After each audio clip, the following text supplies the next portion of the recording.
অন্যরকম একটা তাৎপর্য বহন করছে। আল্লামা ইকবাল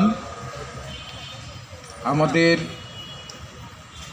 একজন মানুষ, মহামতি ইকবাল, আল্লামা ইকবাল আমরা যাকে বলি, কবি সাহিত্যিকদের যেমনভাবে তাদের বিশ্ব ধরনের সবক শিখায়, তারা এই কথাগুলোই বলে, আর যাদের সঙ্গে আমাদের শিকড়ের সম্পর্ক তাদেরকে দূরে ঠেলার যাবতীয় ব্যবস্থা তারা করে।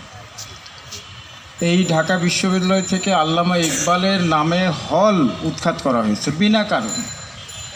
তিনি না ছিলেন আমাদের কত আগে চলে যাওয়া একটা মানুষ, মুসলমানদের আলাদা আবাসস্থলের স্বপ্ন দেখেছিলেন, দেখেও যেতে পারেননি।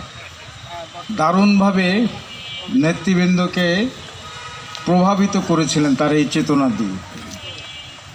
কিন্তু এখানে আল্লামা ইকবালের নামে হল উৎখাত করা হচ্ছে সেই সময়ে উগ্র সাম্প্রদায়িক একদম কালী মন্দিরে যে শপথ নেওয়া সন্ত্রাসীদের নামে এখানে পাশাপাশি হল তৈরি হয়েছে।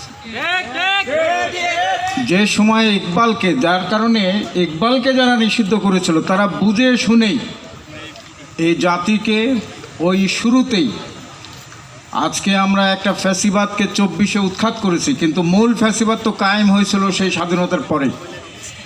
বাংলাদেশের ফ্যাসিবাদের জনক কিন্তু